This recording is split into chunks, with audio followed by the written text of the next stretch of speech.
Hello, and welcome to the Art of Intuition podcast. My name is Susan Jane, and I believe that trusting your intuition is the best way to live your life with meaning and purpose. Each week you will hear about how you can connect, develop, and trust your intuition through interviews with other guests and my own personal experiences. Join me to understand how your intuition can guide you towards a life full of meaning and loving purpose.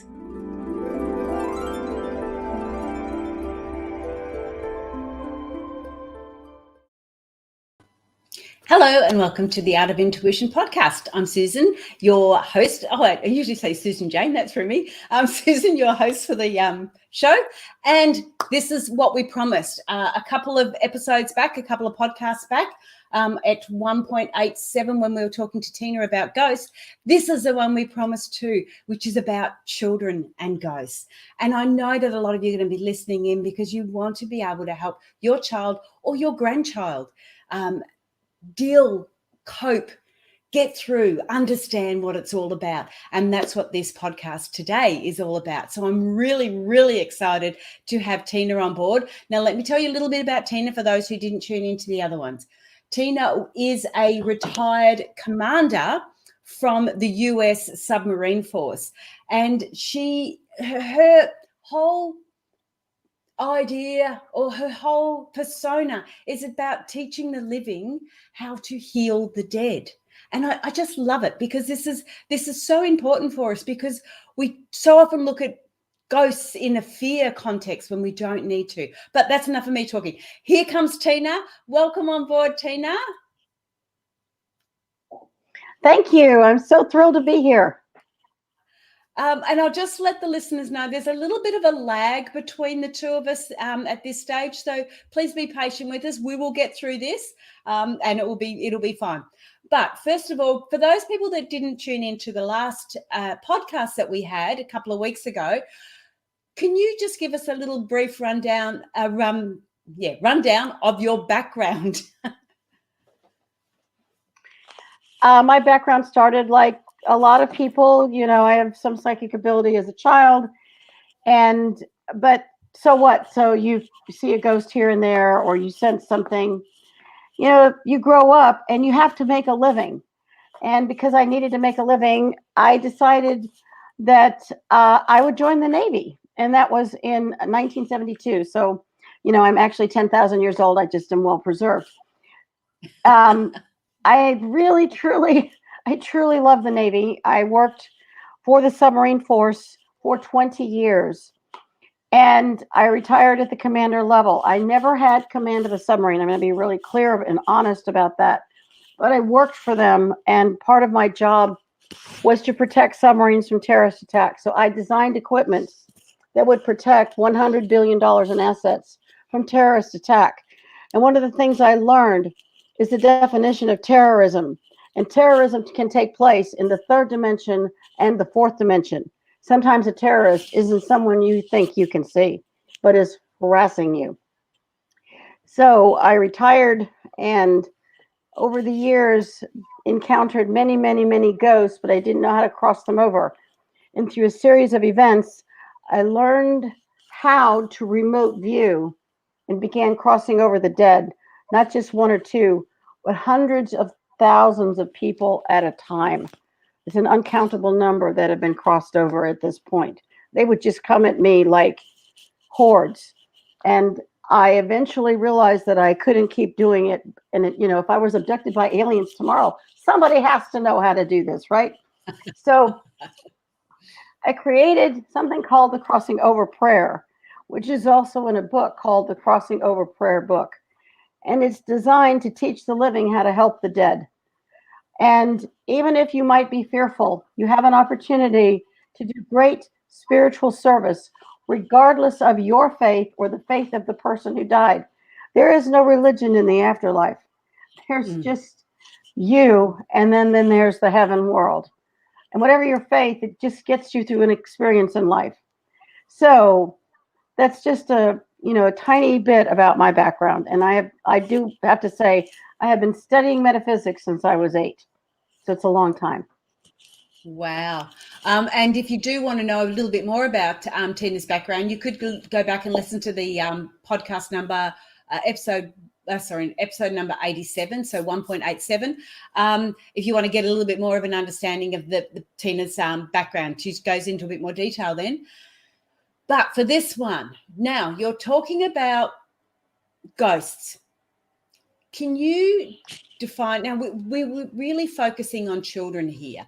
Can you please define what a ghost is, and then we'll look at it in the eyes of a child. But let's first understand what a ghost is.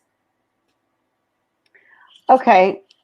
One of my trademarks is teaching the physics of metaphysics. Metaphysics meaning slightly beyond the physics you think you already know. When you apply the concept of physics, when I think it's the second law of thermodynamics, energy is neither created nor destroyed. Think about that. The energy that is you is not created, nor is it destroyed. So the application of physics has to be universal, and that applies to ghosts. So the next time someone tells you there's no such thing as ghosts, whether it's your minister or your doctor, you need to take them back to Physics 101. That said, when a person, this is going to happen to all of us, we will all become ghosts, whether we think we want to or not. It's just the process. And when you die, various organs in your body start to shut down. The last to shut down is your heart. And in the heart lives something called the seed atom, ATOM, atom of the soul. And that houses your Akashic records. This information can be found in the Tibetan Book of Living and Dying. It's a wonderful book. I highly recommend it. And so the body basically begins to sort of fall away. And now what you're left with is the soul. And the soul, as a wisp of energy, the energy is not destroyed, that is you. It continues. It's what Christ meant when he talked about life everlasting. And so you're out of your body. Sometimes you know you're dead. Sometimes you have no idea that you've died. And so because of that, you linger because you don't remember anyone telling you what you're supposed to do when you're not in your body anymore. And it's so confusing. And sometimes you see this beautiful white light, but you're not sure what you're supposed to do with that light. And sometimes you see darkness or dark beings around you. You might see another ghost, but you might not. And you're cold and you're lonely and you're fearful and you're not sure what you're supposed to do next. Unless there's a kind person who starts to say something called the crossing over prayer. When they say that, this light opens up and you see this amazing light, and there's a magnetic pull to this light, and it begins to pull you forward. And all of a sudden, your cares, your worries, your fear, your cold leaves.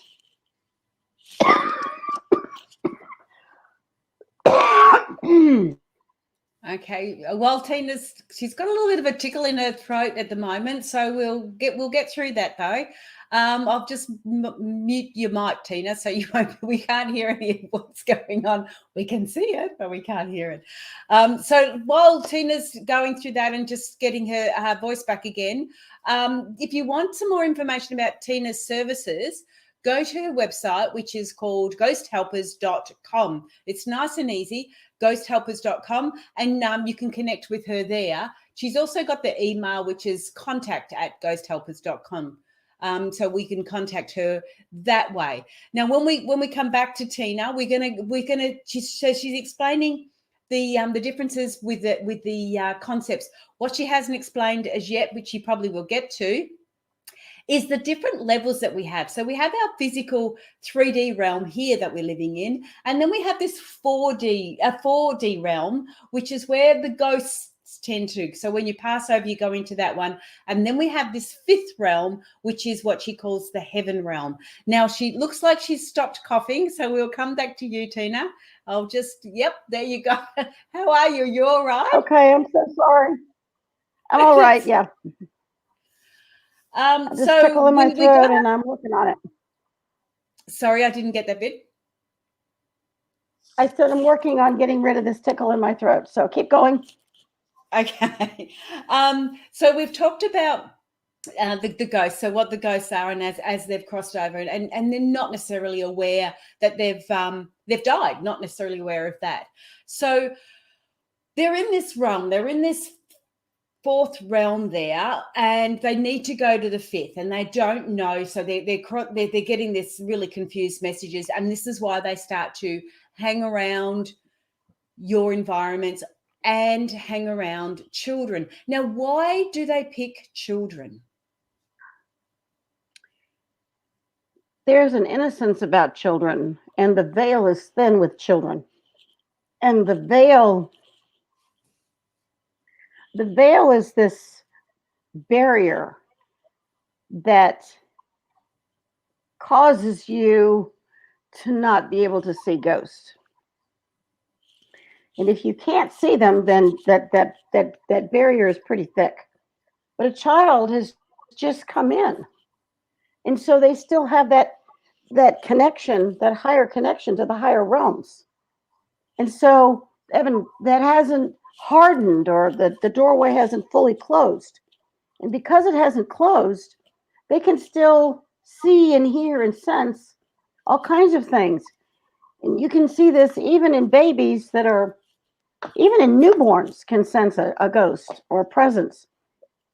And they can even sense if a person, babies are so sensitive, they can sense if a person is evil or dangerous. They're not unlike animals. They have almost a basic instinct about it. And so a baby is not going to lie to you. Your 1-year-old isn't going to lie to you.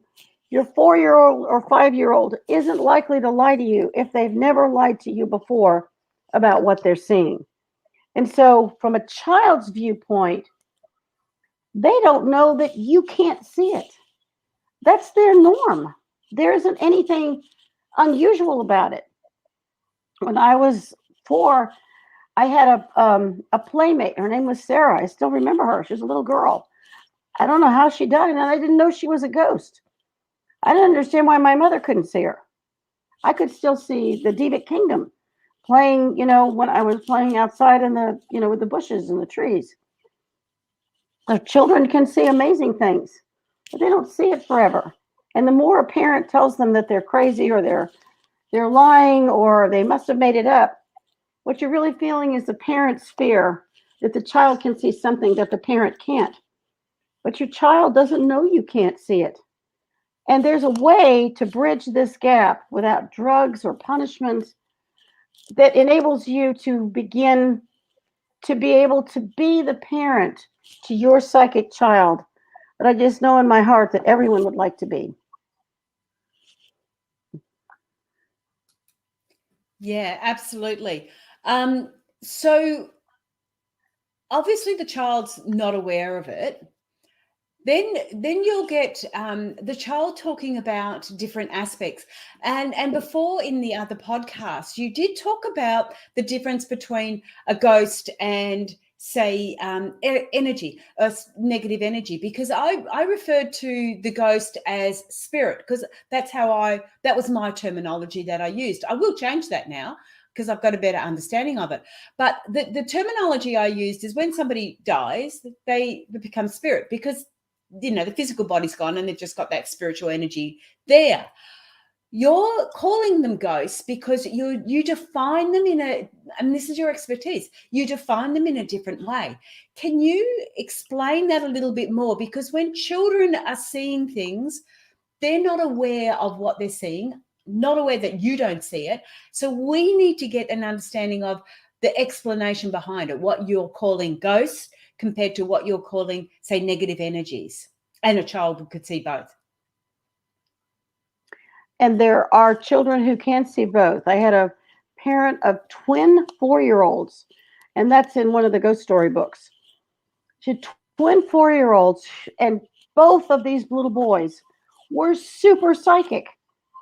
And they saw the most horrific, horrible lower realm intelligences. What is a lower realm intelligence? Let's define that.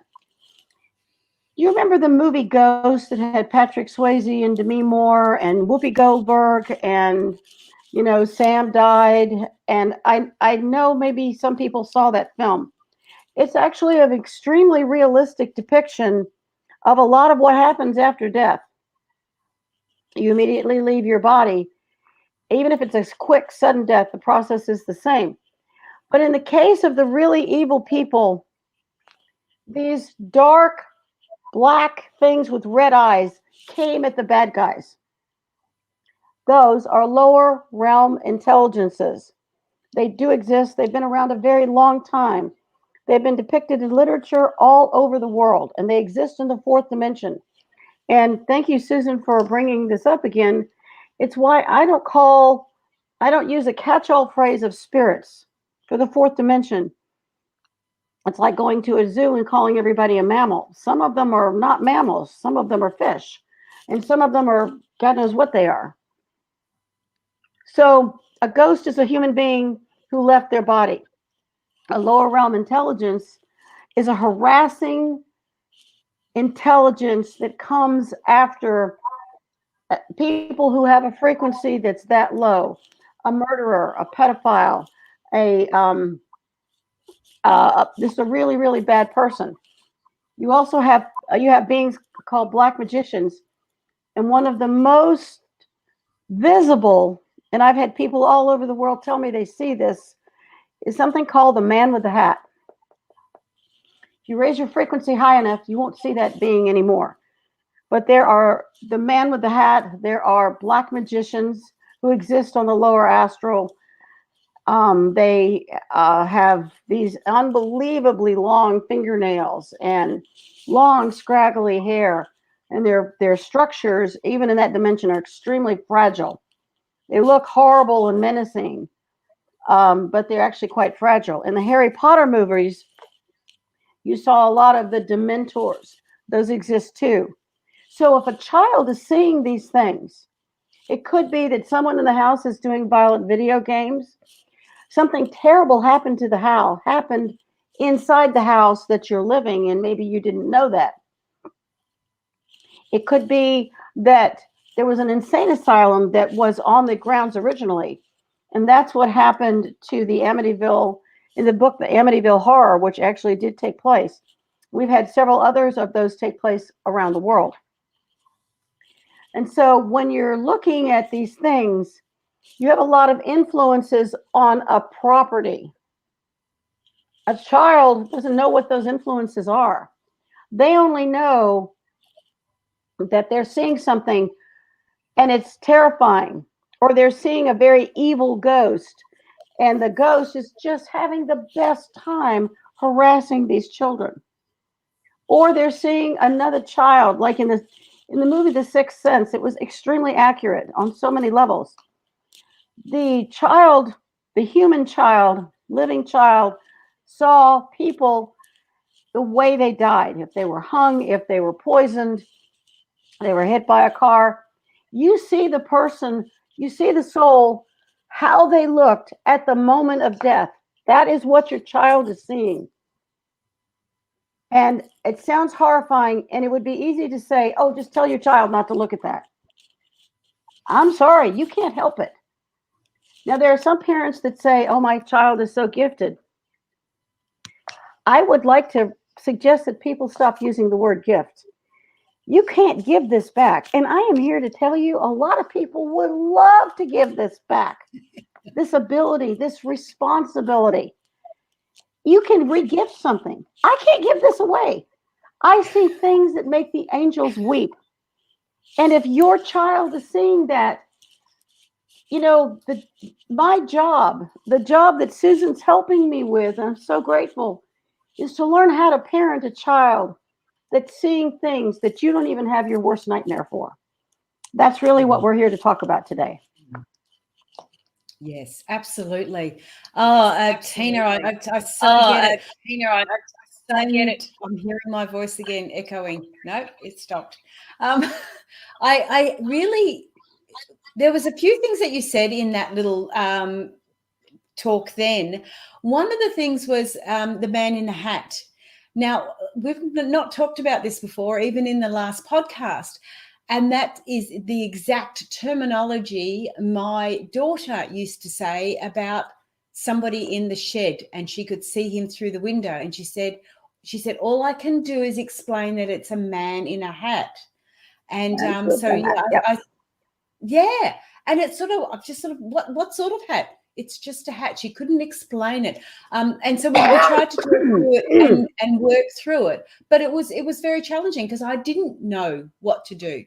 And then you start talking about The Sixth Sense. When that movie came out, that was one of my aha moments too, because my youngest daughter used to see dead children. And I remember she said, that one over there has been hung. And I went, well, lots of children can get hung.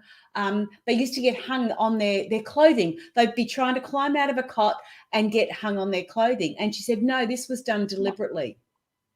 And it was like, oh, okay. And we had a chair in her room, and she said there was somebody that used to sit in the chair. She wanted the chair taken out because they'd sit in the room and they'd annoy her all night. And it was like, yep, I didn't know how to deal with this. I really didn't know how to deal with it. And I'm sure there's lots of people. My sister, for once, her daughter was going through it too. So I'm sure there's going to be a lot of people that get a really good understanding of this. So you've just talked about the different levels. So a ghost is just a general person that's not necessarily a bad person. They're just not sure where they're going. They've gone to the fourth realm. They've passed over, gone to the fourth realm, and don't know how to get to the fifth, or need help to get to the fifth. You're saying the negative energies. I'm sorry, you keep calling them a certain name, and I keep forgetting it. But those negative intelligences. Sorry, intelligences. That's right. Yeah, negative intelligences. Now they're the ones that have been probably, for the terminology, evil on the third dimension, like this dimension here, have not been necessarily good people. They've turned over and they've got that lower frequencies. And then you've got these other ones, and I'm sure there's plenty more, but I want to focus really on maybe those two, because I want to get an understanding of the terminology children use when they're seeing it, because we talk about with children, there's invisible friends. There's, like I said, my daughter saw this negative, and she knew it was a negative man in a hat. She knew it wasn't a nice ghost. Bad. Whereas my younger daughter, yes, and my younger daughter was very aware of the children, and they'd pass not nicely. She wasn't so much scared of them. She was just finding them annoying. I want to sleep, and they just keep coming and coming and coming. So I want to get an understanding now to help our listeners find that terminology that children use. Okay. The man with the hat is the only description there is for this being that I have ever heard. And in the years and years and years of research that I have done on this, it is the only terminology I've ever found. And this is a being who looks for ways to encourage people to be evil. I don't know how else to say it. Yeah. And I use the word intelligence because they're not ghosts. They are, I call them intelligence because some of them are black magicians. And a black magician, it's complicated where they come from, but black magicians feed on the energy of misery. Yes. Let me say that again. A black magician feeds on the energy of misery. In the Harry Potter movies, The Prisoner of Azkaban, I just saw this with my granddaughter last weekend. The Dementors were feeding on his fear, Harry Potter's fear. It was a misery. It was terrifying. They feed on terror. Absolutely feed on terror. This is a horrific situation when that happens. And so because of that, understanding there are things that you must do to protect your children. Ghosts don't need to sleep. And if you want to know how a ghost can be in your house and at the mall with your child at the same time, ghosts travel with the speed of thought. Let me say that again. Ghosts travel with the speed of thought. When my mother died in North Carolina, 3,000 miles away, I knew the moment she died because she visited me at my home in San Diego when I used to live there. She can travel with the speed of thought because she's not encumbered by a physical body. Yeah. That's how souls move, and they visit family members at death so quickly. That's how they can follow a child. That's how grandma, who's in a nursing home, can go visit your child. You don't know that grandma's just died, but your child knows that, and they're not lying. Mm-hmm. So in these dimensions, the child's going to say, I see the man with the hat. I see a scary monster. I see this black thing with red eyes. It's a lower realm intelligence, and they're awful. I see the scary man. I hear that a lot. And the scary man can be a ghost who was a murderer and harass your child. So the child will say, babies will scream. They just scream, just like my grandson did. I had talked about last week. Yep. I spoke last week about my grandson who had a ghost. Yes. I think we have a delay. Keep going, Tina. Keep going. I was just about to say, could you explain that one again, just in case people hadn't heard it? Yeah. I have 4 granddaughters. I have 3 granddaughters and 1 grandson. When my 10-month-old grandson was going to sleep one night, or not sleeping, my son called me and said, he texted me and he said, Jack is screaming like there's no tomorrow. We've never heard this scream before. Can you see if there's someone here? That's sure. So I looked around, and lo and behold, there's this 6 or 7-year-old little blonde girl, and she's sticking pins in Jack's arms and feet. Well, no wonder he's screaming. She just thought that was hysterical. She's having a great time with that. And she followed my granddaughter home. Zoe's in the 3rd grade. So she followed Zoe home because she just follows somebody home every day and nobody ever helps her. And I said, well, what happens when you try to talk to your mommy? And she said, she just cries and cries and cries. Okay, what's the last thing you remember, sweetie? And she says, I was swinging and I let go and I was flying. And the next thing I remember, I was standing next to my mommy and she was crying. And I said, sweetheart, you died. You let go of the swing and you fell off. And I brought these beautiful angels in, and they're going to cross you over. And there's going to be someone you know and love, and that person's going to meet you as these angels. And I brought in a child angel for her, as these angels cross you into the heaven world. And she said, okay, will mommy keep crying? And I said, your mommy's probably going to cry for a long time, but if you cross over, you'll be able to help your mommy. And what I didn't tell her is that her mommy won't feel her daughter's grief and confusion anymore. And a couple weeks later, I get another phone call from my son. Jack's screaming, a different scream. This is horrifying. We don't know what this is. He's 11 months old now. Okay. He had cleaned out a building. And when he cleaned out this building, there had been some being in the building that he had no idea was there. The being zeroed in on Jack because Jack could see him. And he was taking delight, again, feeding on Jack's fear of harassing him. So I dispatched this intelligence pretty quickly. And then I worked on Jack's room and changed a lot of things in his room. So those ghosts and those beings can't come back to him anymore. So a baby can see things very readily. They can't explain it to you, but they're not making it up either. Okay. So yeah, so all right. So the child is so we've got an understanding of what ghosts are and what we're looking at. So we've got the ghosts and we've got those negative intelligences that you're talking about, or dark intelligences that you're talking about. So we've got those 2 types. So there's others obviously, but they're these main ones. Now and when a child says like monsters under the bed, I mean, that for me as a kid, like I always jumped off my bed because of the monsters under the bed. Now, I don't know what they were. That was just obviously some sort of a fear I had there. I can't tell you what they look like or anything else. It was just monsters under the bed for me. Would that be these lower energies, or could it be ghosts? Or would Yes. the child see the ghost more as a human form? Depends on what form they're in. I have seen them in insect form, and I've seen them in monster form. I have seen them in Right. things I don't want to repeat.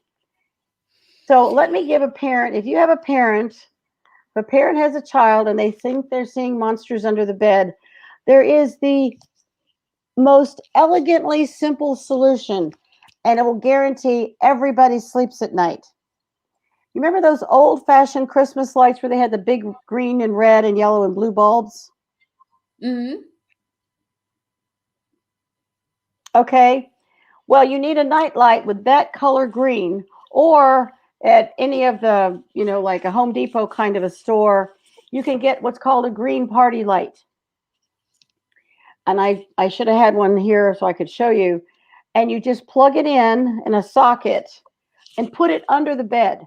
And I can guarantee you your child will sleep every night from then on. Not happen again. Yeah. Okay. Gosh, I wish I had It's a green super light. simple. Absolutely simple. I mean, I can go on and on of all the simple tools, but that's the fastest, simplest, least expensive tool. And you're not putting your kid on drugs, and they're not sleeping in your bed, and their bedroom won't seem cold anymore, because those intelligences cannot live in that frequency of green light. Back to physics. Light frequency matters in the lower astral realm, and they cannot get past that frequency to harass your child. Right. Oh, okay. I love that. All right. So that's going to help with the monsters under the bed.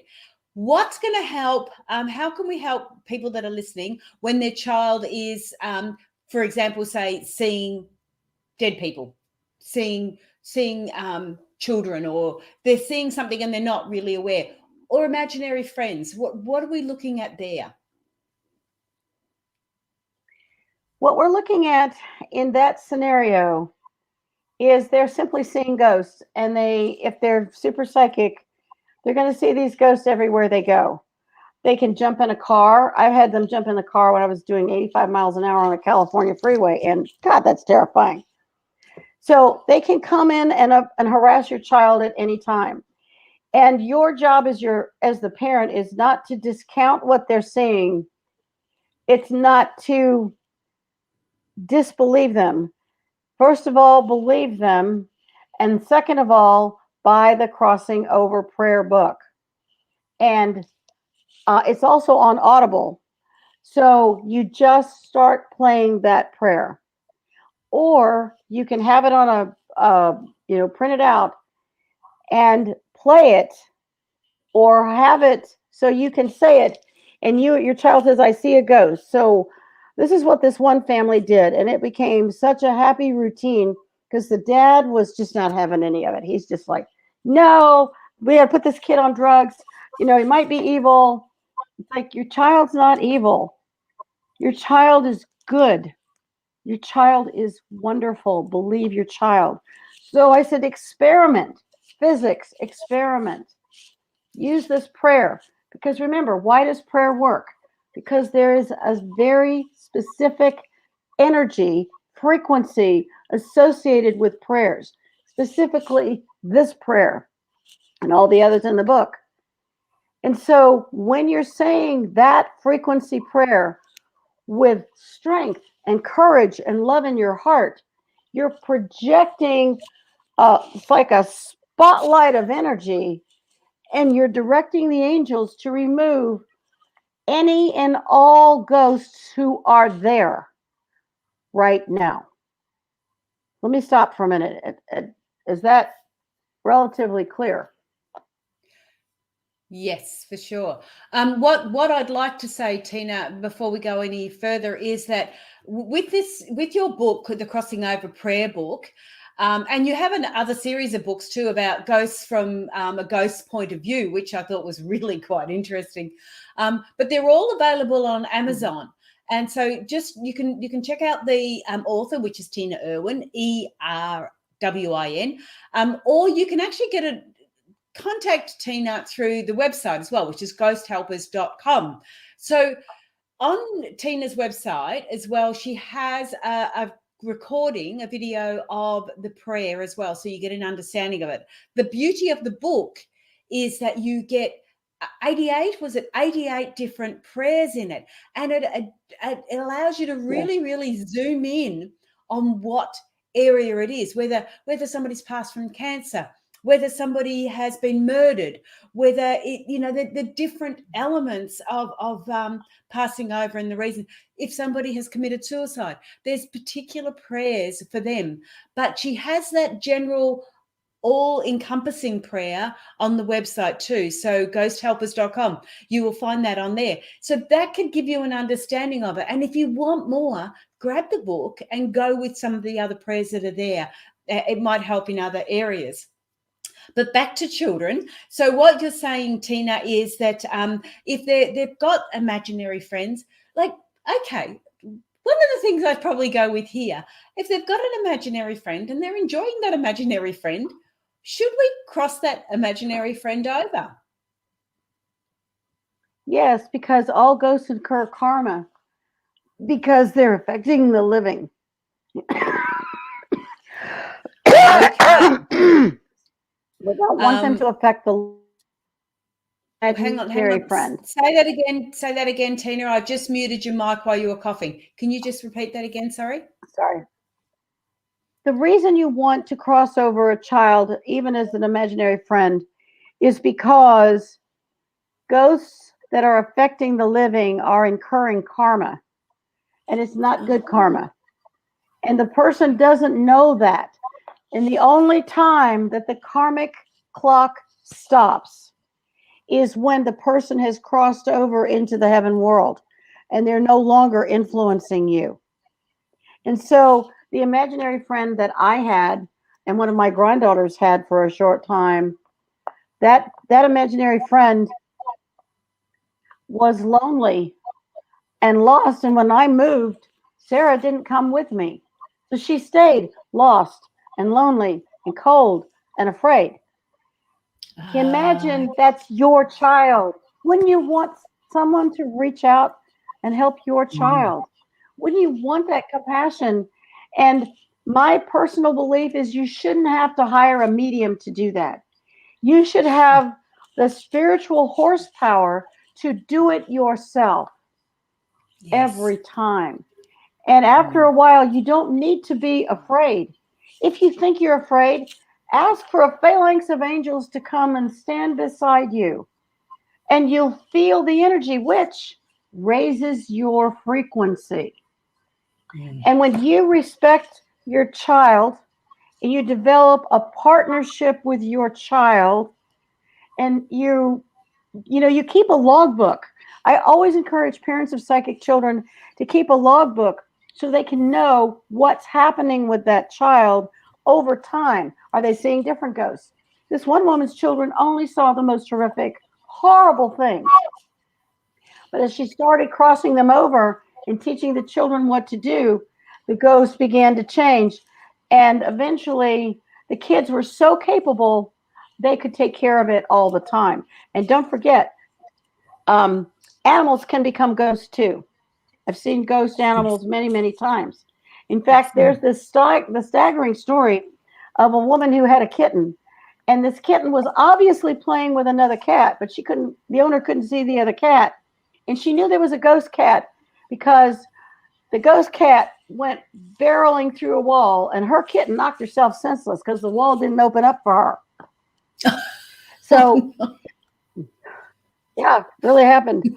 So my point is that when you take your power back in an unknown situation using the tools provided, and one of the I've got 67,000 words into a book on psychic children, because there's so much need. There's so many really sensitive children out there that really need this help, and so do the parents. And by the way, I will not work with someone's child. I only work with the parent. You should never, no psychic should ever abrogate the parent's responsibility or the respect the child has for the parent. The parent must remain in charge, knowledgeable, and responsible. Sorry, I'm going to dump off my soapbox here, but I just really feel strongly about that. Yep, I agree. When somebody starts to take over, then it's that's not good. Tina, I want to go back because we're starting to get low on time. I want to go back. Before you started coughing, you were talking about there's a I think it was the twin boys you were talking about. I think that was them, but the family started a routine. And because the father was saying, no, put him on drugs, put him, there's something wrong with him. And you started this routine with the family. What was that? Can you give us just like a brief routine on that that would help the child? Because then we'll have to close. In the routine, I taught the parents how to function from a feng shui view, treat the bedroom so that the bedroom was safe for the children at night, using the green light and some other tools. Then I taught the parents how to handle their children when they went out, how to use the prayers, how the children should give a secret signal, like pull their ear, or pull their, let their parents know there's a ghost nearby. And then the dad or the mom would say the prayer silently in their head or play it on their phone. It doesn't have to be audible to work. And then the kids would verify that the ghost was gone. And the parents all of a sudden felt like they got their power back. Their kids slept at night. There weren't arguments in the house anymore. They began to feel like they were a team. And I also had the parents have their children say prayers at night, send prayers of healing to the world, teaching their children spiritual service. And this was actually before I had written this book. And they can say the Lord's Prayer. They can say prayers that they get from any book, as long as it's heartfelt. And when you fill the room with the prayer, as a child goes to sleep, they enter the sleep space, they enter the sleep state in a place of divine grace, which raises the frequency of the entire house. And then the child feels empowered and enters a safe sleep space. Right. That's what I did. Oh, that's amazing. Okay, so let's just do a quick wrap up. We're talking about, we've got an understanding of what ghosts are and the differences with them. So that's pretty clear. We've acknowledged the fact that children are very much more open to it because the veil, they can see through the veil, which gets thicker as we age, and then we have to go through it. Some of the techniques you said was one really easy one was the green light under the bed, which I thought was really lovely. But the biggest one is the powerful one is about the prayer. So prayer at night, preferably the crossing over prayer to actually help not just their child, but the spirit, the ghosts that are around them or the spirits that are around them. So it also brings that forward there. So I just love all of that. It just makes it so much easier. But again, look at the website, ghosthelpers.com. And have a look at the book, Crossing Over Prayer Book by Tina Erwin as well. So any last things before we go, Tina? Yes. Sometimes if your children say something negative, there is the dark intelligence removal prayer that's also in the Crossing Over Prayer Book, which after you write 88 of them, you don't remember 100% of them verbatim. But that's a really good one if you think there's something dark or negative near your child. And you can say that. You don't even have, the child doesn't have to hear it. You can say it. It protects your child at night or removes whatever's there. And there's also a child's prayer to go to sleep with that changes. Now I lay me down to sleep, where it says, if I should die before I wake. That doesn't sound really great. This is a much happier prayer.